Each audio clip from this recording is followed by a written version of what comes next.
পশ্চিমবঙ্গের সুরক্ষার প্রশ্ন এবং যেভাবে জনবিন্যাস বদলে গেছে, আজকে আমরা প্রথম দিনই আমরা কেন্দ্রীয় স্বরাষ্ট্র দপ্তর তথা বিএসএফ এর সীমান্ত সুরক্ষিত করার জন্য জমি ট্রান্সফার প্রক্রিয়া আমরা আজকে অনুমোদন দিলাম এবং আজ থেকেই ল্যান্ড ট্রান্সফার প্রক্রিয়া শুরু হবে।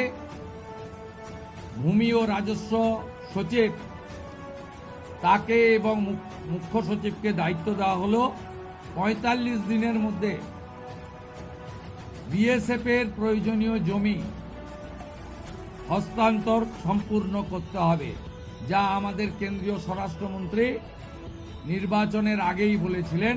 এই কাজটা আজকে প্রথম ক্যাবিনেটে আমরা করলাম।